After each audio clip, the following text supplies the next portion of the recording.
오늘 말씀은 신이 되고 싶은 사람들이란 말씀으로 하나님 말씀 함께 나누도록 하겠습니다. 요즘 많은 이슈가 되는 다큐멘터리가 있죠. 아마 넷플릭스를 보셨으면 아실 거예요. 나는 신이다 라고 해서 우리나라의 대표적인 어떤 사이비 종교들을 다루고 있는 다큐인데요. 이게 단순히 사실은 이런 문제들은 과거에는 기독교인들만 어떤 사이비들에 대해서 경계하고 그런 조심하는 것들이 있었는데, 이게 다큐화되고 넷플릭스라는 어떤 컨텐츠를 통하여 전 세계에 방영되다 보니까 굉장한 이슈가 지금 일고 있는 것 같아요. 그런 어떤 한 주간 그것을 조금 그 과정들 그리고 그 현상이 어떻게 되는지를 좀 보면서 좀 고민이 있었어요. 왜냐하면 사실 저는 다 못 봤어요. 왜냐면 다 못 봤던 이유가 다 볼 수 없을 만큼 좀 어려워요. 마음이 어려워져요. 아마 그 다큐를 보게 되면요. 그래서 다 보지는 못했지만 저는 뭐가 가장 어려웠냐면 그 사람들의 개의한 어떤 행동들 뿐만 아니라 저런 모습은 사실 저 사람들만 있었던 것은 아닌데 라는 어떤 제 어렸을 때 기억들이 났었어요. 무슨 말씀이냐면요, 80년대 90년대에 기독교 신앙의 양상이 사실 거기 나오는 사이비들의 모습과 굉장히 유사해요. 저도 어렸을 때 그것을 경험했었고 그런 말들을 하는 사람들을 많이 목격했었고, 꼭 이게 사이비 종교가 아니더라도 일반 평범한 교회에서도 많이 그런 어떤 그런 이적이라든지 기적들, 또 영적인 현상들이 화자됐던 것이 또 과거의 우리들의 모습이기도 했었어요. 그래서 이걸 보면서 도대체 왜 이런 일이 일어났을까라는 어떤 생각을 좀 해봤었고요. 그러던 가운데 오늘 말씀을 보면서, 오늘 말씀은 이제 고린도전서 14장이잖아요. 13장은 우리가 아는 것처럼 사랑에 대한 이야기가 나오고 14장은 은사에 대한 이야기가 다시 한번 나오는데, 특별히 은사 중에 방언과 예언에 대한 은사가 나오면서 이 말씀을 쭉 보면서 이 말씀이 오늘날 우리가 같이 지금 이슈화되고 있는 이렇게 신이 되고자 했던 많은 사람들의 모습과 이 말씀이 주는 교훈이 일치하는 부분이 있다라는 생각이 들어서 그런 어떤 생각을 가지고 말씀을 조금 더 해석해 보았습니다. 특별히 오늘 말씀에 보면 재밌는 것은 이거예요. 13장에서 주로 다루는 내용은 뭐라고 했죠? 사랑이에요. 그런데 갑자기 14장에 넘어오면서 바울이 뭐라고 얘기하냐면 여러분들은 다른 것보다 사랑을 구하십시오, 추구하십시오라고 이야기하더니 바로 넘어와서 방언과 예언을 같이 이야기 시작하게 돼요. 그리고 굉장히 많은 분량을 거기에다가 쏟게 돼요. 왜 바울이 이런 이야기를 하게 됐을까라는 질문을 먼저 우리가 해볼 필요가 있고요. 왜냐하면 사랑에 대한 이야기로 사실 이야기가 끝나고 잘 정리가 되는 게 사실은 멋있잖아요. 그런데 지금 사랑에 대해서 클라이막스가 딱 터진 다음에 갑자기 방언과 예언에 대한 이야기가 나오면서 이것이 도대체 앞선 사랑에 대한 이야기와 무슨 연관성이 있는지, 이런 것들을 우리가 이해하면서 이 성경 말씀 13장, 14장을 볼 때에 오늘 고린도전서를 바로 해석할 수 있다는 생각이 들었어요. 과거에 우리는 아마 교회에서 이 말씀을 그냥 따로 분리해서 들었을 거예요. 방언이 무엇인지에 대해서 배우고 예언이 무엇인지에 대해서 많이 배웠을 거예요. 그래서 그거에 대한 이야기를 오늘 주된 이야기로 하고 싶지는 않아요. 앞선 우리가 이 말씀에서 다뤘듯이 13장에도 방언에 대한 이야기가 나오죠.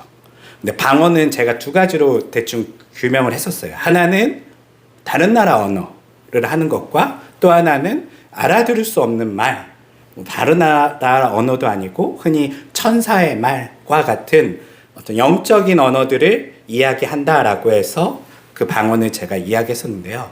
오늘 여기서 나오는 방언은 정확하게 둘 중에 어떤 것을 이야기하는지는 알 수 없지만 상관은 없어요. 왜냐하면 바울이 하고자 하는 이야기는 어차피 알아들을 수 없는 말이다라는 거예요. 지금에야 외국어라고 우리가 들으면 이게 외국어인지 알죠. 당시에 2000년 전 사람들이 조선 말을 들었을 때 외국어로 알았을까요? 몰랐죠. 이게 영적인 언어인지 정확히 외국어인지는 몰라요. 그냥 생전 처음 듣는 언어가 지금 들리고 있는 거예요.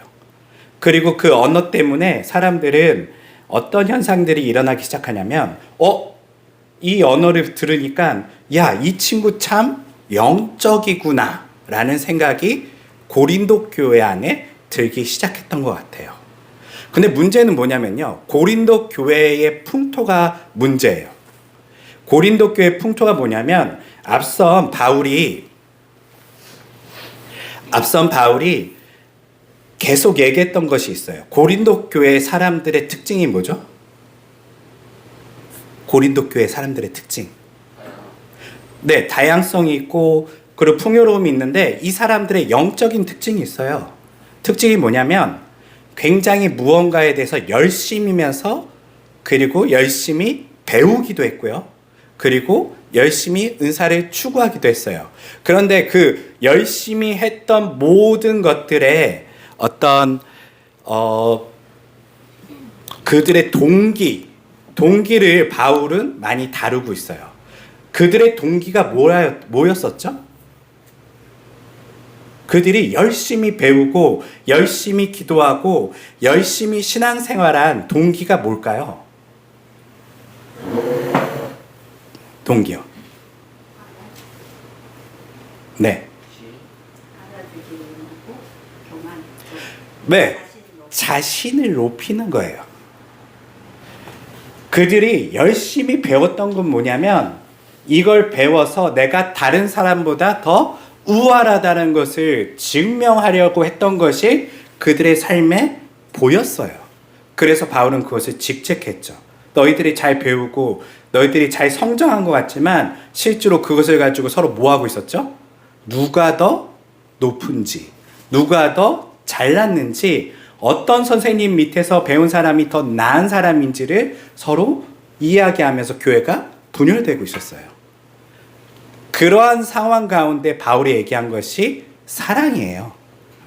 그러면서 그들에게 사랑은 자신의 유익을 구하는 게 아니라 어떤 거라고 얘기하죠? 다른 사람의 유익을 구하는 거야.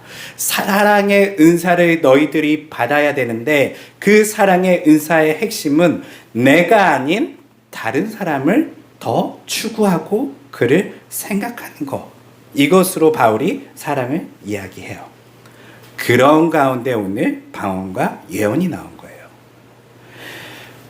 아마도 고린도 교회는 다른 은사들보다 방언을 하는 사람들이 많았던 것 같아요.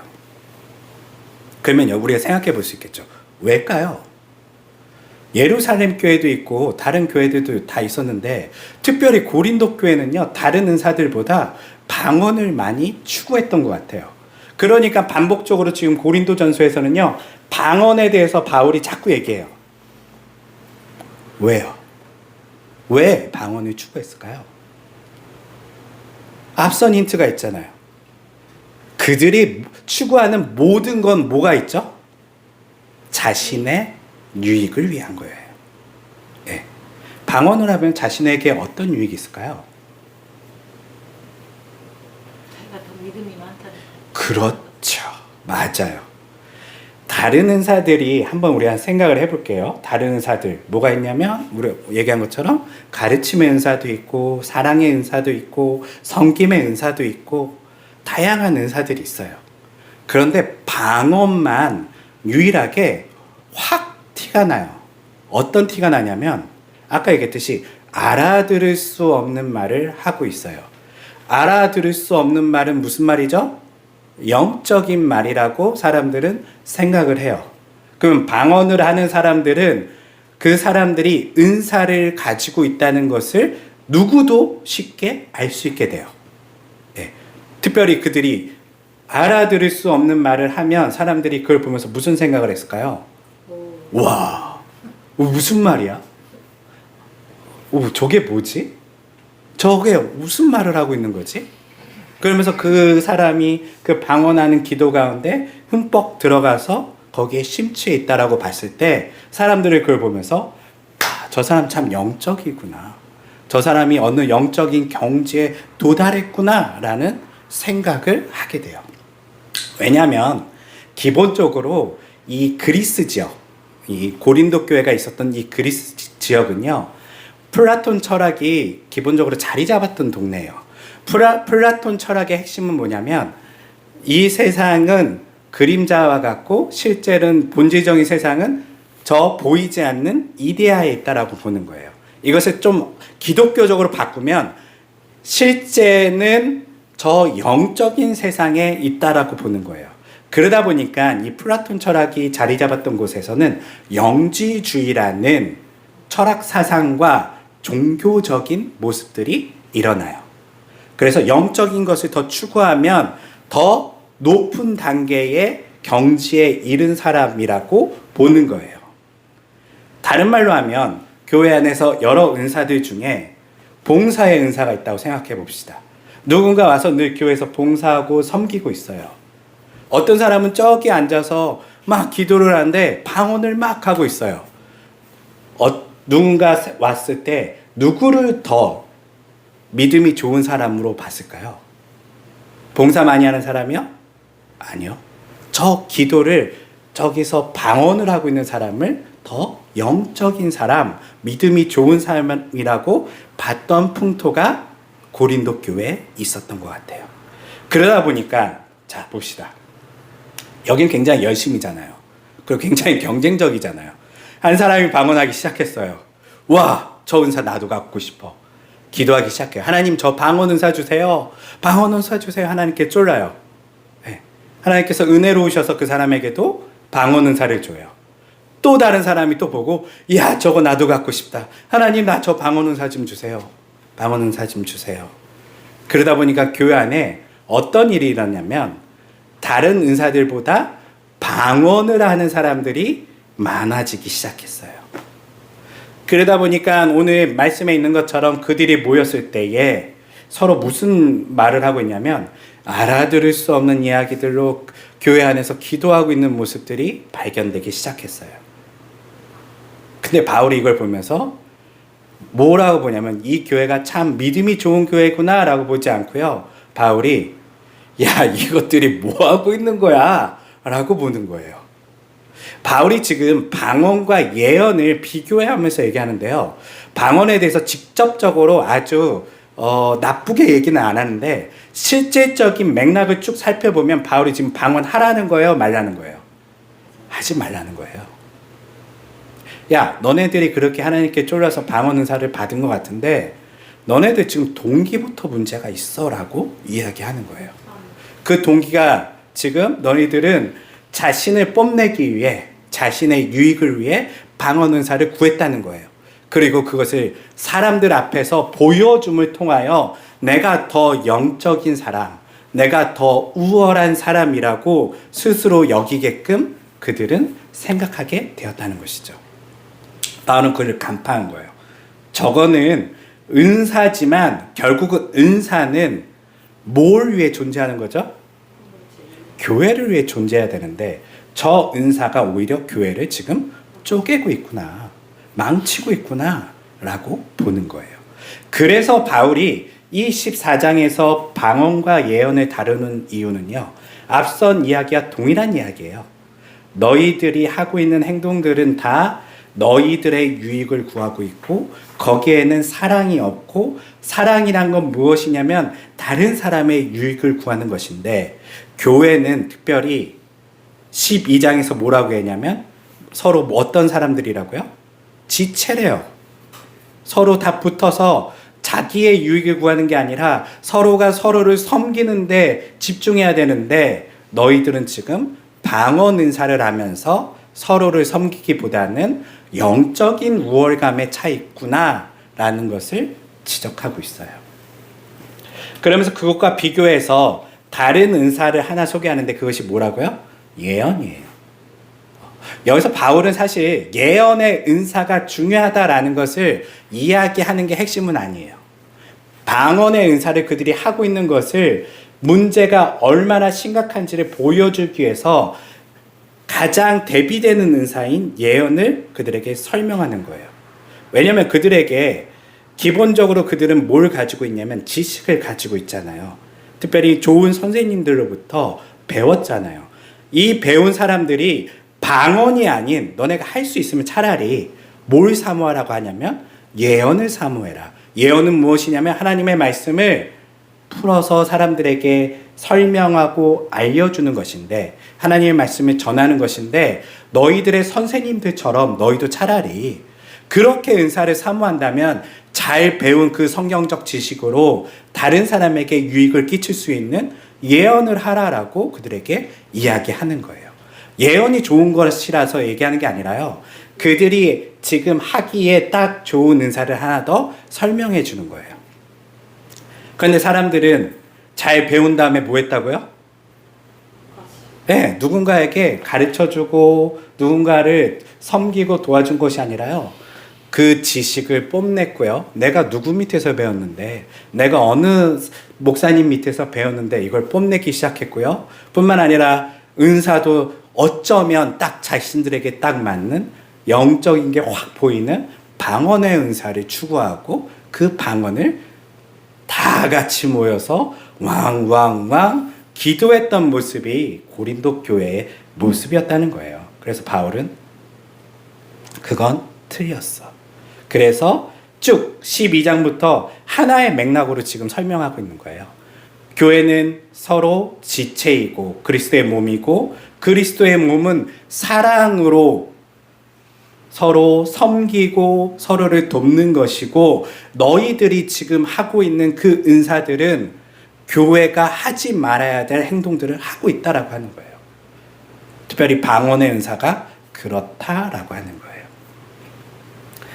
이 본문을 보면서 저는 앞선 처음 얘기한 그 다큐멘터리, 나는 신이다에 나왔던 당시 정말 신이 나올 만큼 그런 영적인 분위기를 가졌던 8, 90년대의 신앙생활에 대한 어떤 기억들이 조금 떠올랐어요.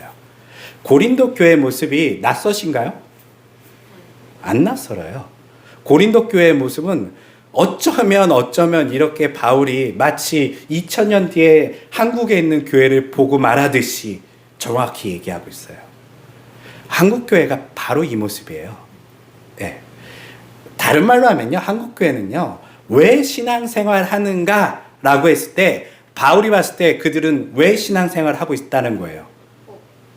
자기 유익을 위해서예요. 한국 교회 열심히 있습니까? 없습니까? 열심으로는 세계 최고예요. 한국 교회만큼 열심히 모이는 교회가 없고요. 한국 교회만큼 열심히 배우는 교회가 없고요. 한국 교회만큼 열심히 기도하는 교회가 없고요. 한국 교회만큼 열심히 헌금하는 교회가 없어요. 그런데 한국 교회만큼 이기적인 사람들도 없어요. 이 모든 열심은 누구를 위해서 하고 있었냐면 다 자기를 위해서 하고 있는 거예요. 왜 열심히 성경 공부를 했냐면 이 성경 공부를 함을 통하여 누군가를 섬기기 위해서가 아닌 자신이 좀 더 나은 사람인 것을 보여주고 싶고 했고요. 그래서 우리가 잘 아는 것처럼 제자 양육으로 유명한 교회 분들, 거기서 제자 양육 받은 분들 만나시면 그분들이 겸손하시던가요? 내가 누구 밑에서 배웠어? 나 어느 교회에서 제자 양육 받았어? 다 자랑해요. 그러면서 그 말이 뭐예요? 내가 너보다 나 아버지 학교도 했고, 나 제자 양육도 받았고, 나 1대1 양육도 받았고, 나 심지어는 어디 신학교도 다녔어. 이거 자랑해요. 이게 한국교회의 모습이죠. 지식만 그런가요? 앞서 얘기한 것처럼 80년대에 우리가 어떻게 신앙생활 했을까요? 8, 90년대요. 영적인 걸 강구했어요. 저 기억나요. 어떤 목사님이 뭐 얘기했던 것 같은데, 방언은 개도 받는다고. 그러니까 그 정도로 흔하게 방언을 추구했던 시절이 있었어요. 방언만 추구한 건 아니에요. 보여지는 모든 은사를 추구하는데 이 은사의 특징들이 있어요. 그들이 추구했던 은사들의 섬김이나 봉사나 희생은 없어요. 다 뭐였죠? 영적으로 드러나는 은사들이었어요. 방언, 통역, 신유, 이런 것들이었어요. 오늘 본문에 보면 바울이 너희들이 방언하는 사람이 있다면 그것을 해석할 수 있는 그런 은사도 기도하라라고 하는데 한국교회는요, 이것들 어떻게 해석하냐면요, 이 해석을 자랑하고 싶어서 구해요. 그래서 누가 방언하면 막 해석해줘요. 네, 그러면서 자신의 영적인, 야, 이거 아무나 못해. 방언보다 이게 더 높아. 이걸 자랑할 만큼 모든 은사를요, 다 자신의 우월한 것을 증명하기 위해서 구했다는 거예요. 저도 기억이 나요. 어렸을 때 하도 기도를 많이 시켰거든요. 교회 가면 목사님들이, 전도사님들이 그렇게 회개를 많이 시키고 기도를 많이 시켰어요. 그러면서 방언 받아야 된다. 방언 받아야 된다. 방언 받으면 달라진다. 하면서 방언을 초등학교 때부터 그렇게까지 막 애한테까지 시켰었어요. 그때 뭣도 모르니까 보면 신기하잖아요. 막 어른들이 이상한 말을 하고 랄랄랄랄라 거리고 막 기도를 몇 시간씩 그냥 무아지경에 빠져서 기도하고 있는 모습을 보면서 야, 저거 초능력인가 보다. 저거 나도 갖고 싶다. 솔직히 이런 생각이 저만 들었을까요? 여러분들은 안 들었어요? 드셨죠? 저 초능력 나도 갖고 싶다. 이런 생각이 들었어요. 못 가지면 어떻게 돼요? 내가 믿음이 없나 보다라고 생각이 들까요? 안 들까요? 들어요. 왜냐하면 어제 처음 나온 쟤도 갑자기 방언하는데, 오늘 교회 처음 온 쟤도 방언을 하는데 교회 오래 다닌 내가 방언을 못하고 있으면 그게 너무 민망해갖고 하나님께 하나님 창피해서 죽겠어요. 빨리 방언 주세요라고 고백할 만큼, 기도할 만큼 한국교회는요, 방언에 미쳐 있었어요. 그래서 사람들이 정말 개도 방언할 만큼 다 방언을 했는데, 그래서 교회가 어떻게 됐을까요? 예, 그 이후에 교회가 정말 그 은사들로 인해서 교회가 건강해지고 교회가 정말 하나님의 뜻대로 하나님의 말씀을 잘 실천하는 사람들로 변했을까요? 아니요. 그 이후에 한국교회는요, 어떤 일이 일어났냐면 수많은 사이비들이 나타나기 시작해요. 네. 그 풍조가 그랬었어요. 그래서 어떤 사람이 뭘 봤다. 어떤 사람이 내가 영적인 어떤 경험을 했다. 내가 어디 천국에 갔다 왔다. 이런 말을 하는 사람이 한둘 등장하기 시작하고요.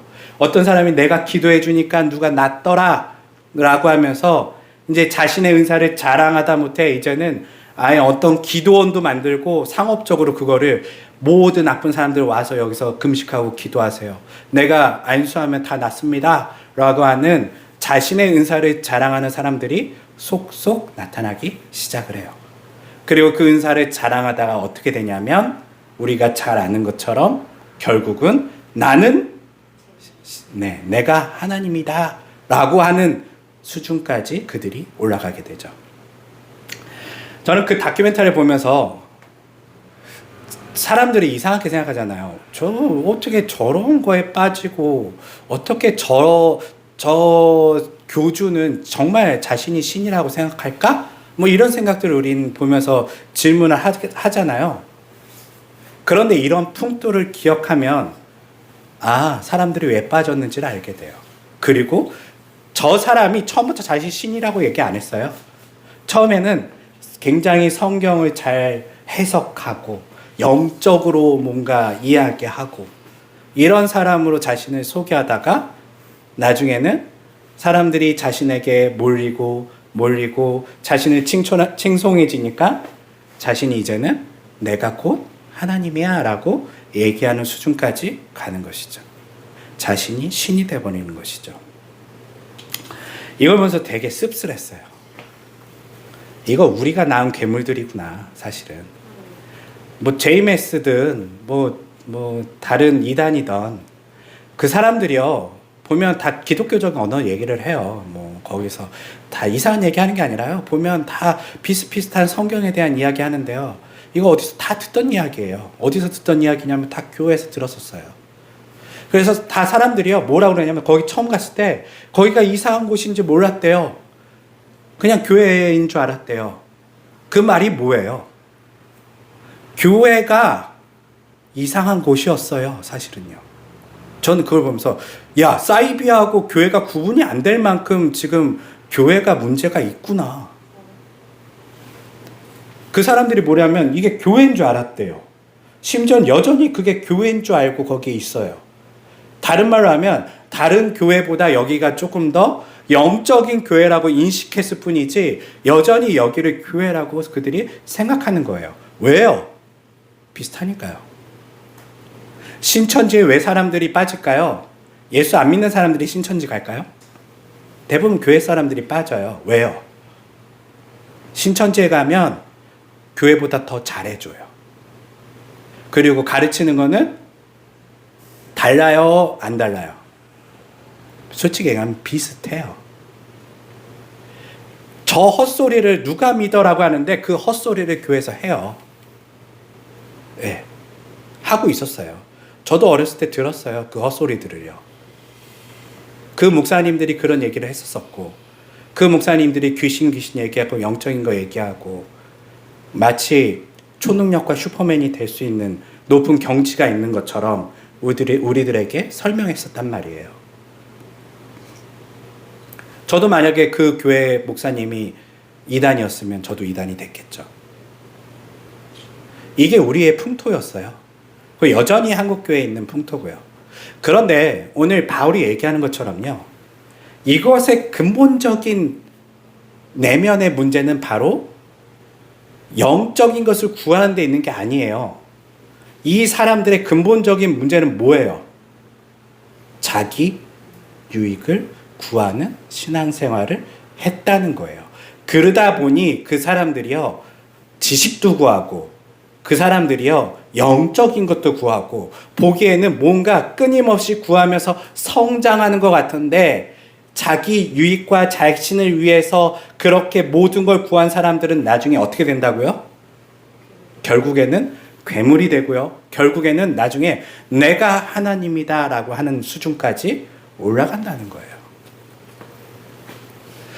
우리가 아주 반성해야 될 부분이죠. 사실 그 교주들과 별반 차이 없는 많은 대형교회 목사님들, 저는 제가 있었던 교회도 대형교회였지만 그분이 저는 초능력이 있는 줄 알았어요.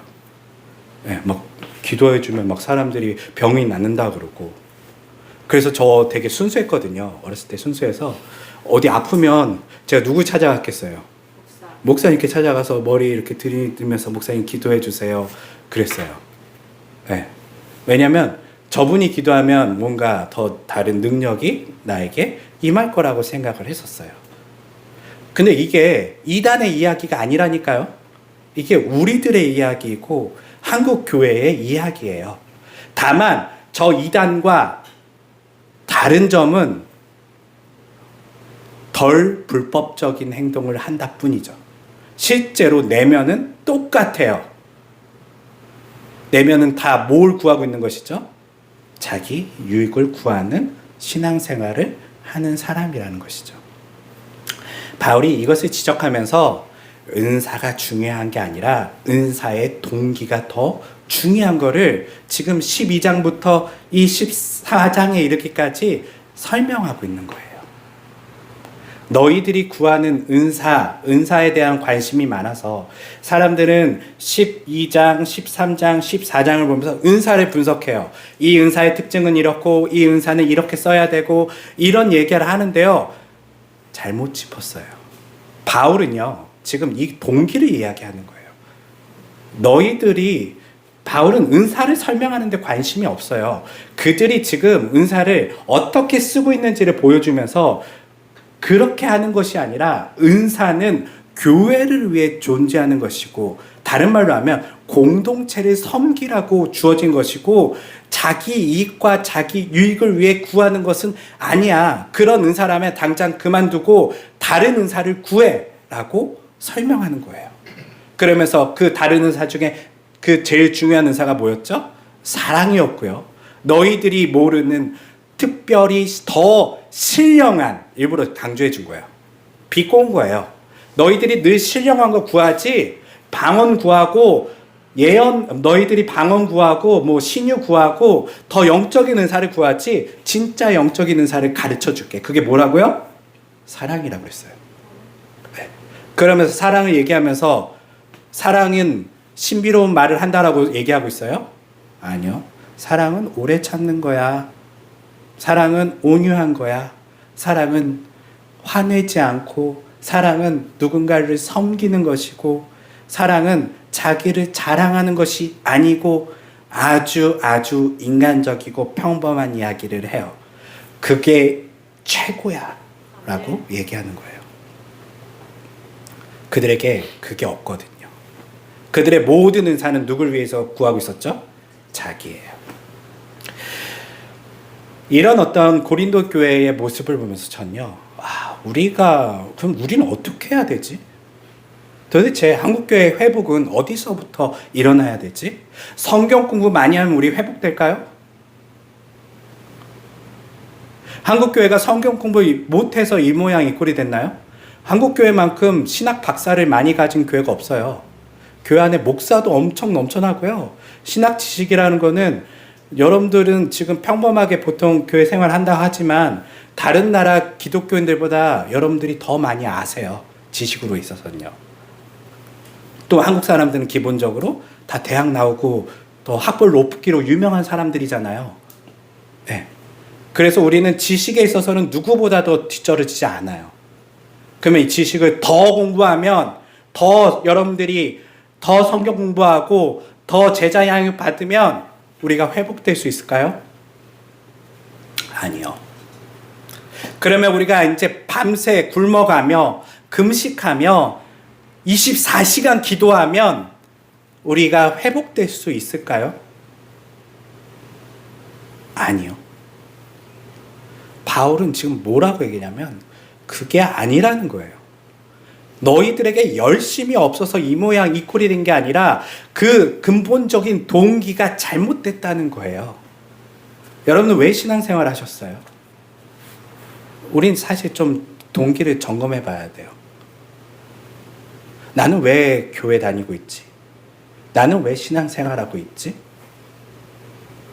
그 근본적인 동기 안에 나의 유익을 위해, 나의 이익을 위해 조금 더 세련된 교회, 조금 더 멋진 목사님, 조금 더 서비스 좋은 교회, 어디 가서 얘기하기 좋은 어떤 교회와 성도들, 뭐 이런 것들을 생각하면서 나의 유익을 구하고 있지는 않으신가요?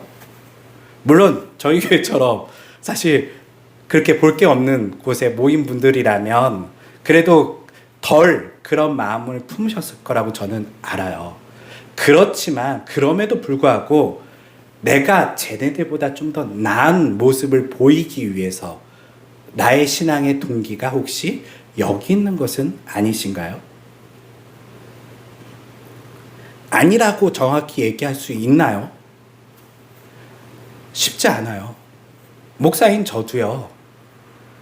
제가 뭐 보기에는 그냥 작은 교회에 특별할 거 없는 목사지만 제가 우월감을 가지고 있을까요? 없을까요? 있어요. 내가 저 사람보단 좀 배웠지. 더 저와 만나서 이상한 이야기하는 목사님들 보면은 참 무식한 사람 이런 속으로 생각을 할까요? 안 할까요? 해요. 저도 무시해요.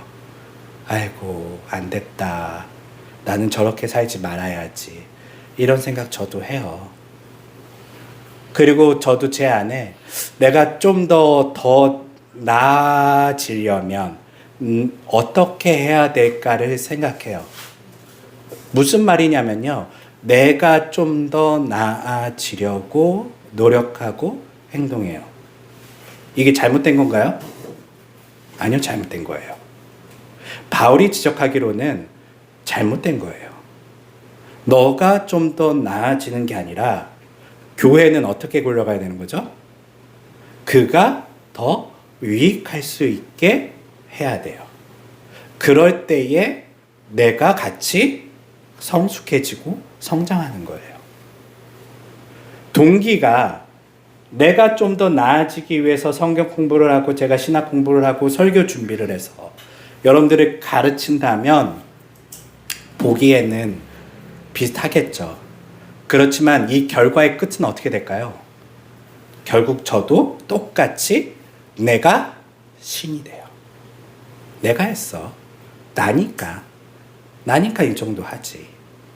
이런 생각을 하게 된단 말이에요. 안 돼요. 바울은 그러지 말라라고 얘기해요.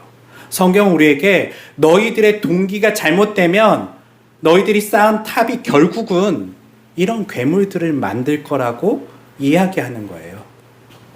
사랑하는 성도 여러분, 새로운 개혁교회가 가야 될 길은요, 더 나은 길이 아니라요, 더 낮아지는 길이에요. 여러분들이 더 나은 사람들, 더 좋은 사람들이 되려고 노력하지 마세요. 여러분들은 하나님께서 뭐라고 말씀하시냐면 우리는 죄인이잖아요. 나아지려고 하지 마세요. 우리가 할 수 있는 건 뭘까요? 더 세련된 죄인이 되는 게 아니라요. 우리는요. 우리가 죄인인 것을 자각하고 하나님 나는 할 수 없는 사람입니다. 하지만 주님께서 나에게 말씀하신 것에 순종하면서 내가 하나하나 섬기고 사랑하고 희생하고 가슴 아파하고 힘들어하고 슬퍼하는 것이 내 일이라면 하나님 내가 그렇게 살겠습니다라고 고백하는 게 우리 죄인된 우리들의 고백이어야 된다는 것이죠. 하나님 나는 죄인이기 때문에 더 나은 사람이 될 거예요. 더 배울 거예요. 더 기도해서 더 영적인 사람이 될 거고요. 제가 더 위대한 사람으로 위대한 그리스도인 될 거예요. 라고 고백하면 우리는 위대한 그리스도인이 되는 것이 아니라 우리는 내가 신처럼 변해서 교주처럼 우리가 보는 그 괴물들처럼 우리가 변할 거라는 거예요. 너무나 어떻게 보면 당연한 이야기인데 우리는 사실 그것을 늘 간과하고 신앙생활을 하고 있다는 것이죠. 오늘 말씀을 좀 정리해 보면 그렇습니다. 바울은 고린도 교회에게 너희들의 그 신앙의 동기, 은사를 구하는 것의 동기를 그들에게 점검시켜요. 그들에게 천만의 그런 수만의 방언보다 5마디의 똑바로 사람들에게 조언하고 섬기고 바로 전하는 것이 낫다라고 설명하면서 그들이 하고 있는 행동들에 대해서 다 집어치라고 얘기를 해요. 사실은요. 우리들의 모습은 어떤가요? 제가 우리 교회를 이제 처음 어떻게 보면 디자인해 보면서 몇 가지 생각한 게 있어요. 우리 교회는 프로그램으로 운영되지 않게 한다. 왜 프로그램을 안 하려고 했을까요? 일도 일이지만요. 프로그램의 목적은 뭐예요? 네, 더 성장해요. 이게 영적이든 지적이든 내면적이든 성장을 목표로 하고 있어요. 네. 근데 그 성장하는 것이 누굴 위한 것이냐는 거예요. 네. 아버지 학교 다니시면 어떤 사람이 좋은 아버지가 됩니까? 좋은 아버지가 되려면 어떻게 해야 되죠? 잘 배우셔야 되나요? 좋은 아버지가 되려면 동기부터 때려 고쳐야 돼요, 사실은요. 네. 잘 지식이 없어도 돼요. 좋은 아버지, 좋은 어머니, 좋은 사람이 되려면요, 우리 내면에 있는 동기를 때려 고쳐야 되는데, 우리는 지식으로 그것을 해결하려고 그래요. 왜요? 이것 또한 나의 유익을 위해서 하고 있는 거거든요. 내가 좋은 아버지처럼 보여야지. 좋은 아버지는 희생하죠. 좋은 아버지는 섬기고, 좋은 아버지는, 좋은 어머니는 자녀들과 가족들만을 생각해요. 이게 되게 핵심인데, 어쩌면 너무나 당연한 이야기고, 너무나 중요한 이야기지만, 우리는 그렇게 안 한다는 거예요. 교회는 어때요? 우리 교회도 교회를 생각하면서 저는 우리 교회가 성장하는 방법은 아주 쉬워요, 사실은요. 좋은 프로그램들 만들어서 여러분들이 세련되게 만들어 드리고요. 그리고 제가 대외적으로도 세련되게 저희 교회를 소개하면서 저희 교회 오면 여러분들이 업그레이드 될 수 있어요. 저 수준 낮은 교회들과는 다르게 우리는 조금 더 나은 사람들이 될 수 있어요 라고 제가 설명하면 이곳에 올까요, 안 올까요? 와요. 사람들은 그걸 원하거든요. 좋은 사람 되는 걸 원하거든요. 더 세련된 사람 되는 걸 원하고 더 멋지게 신앙생활 하는 걸 원하거든요. 그런데 기독교는 그게 아니라는 거예요. 네. 교회는요, 그러려고 있는 게 아니에요. 교회는 뭘 전하는 곳이죠? 예수 그리스도의 사랑을 전하는 거예요.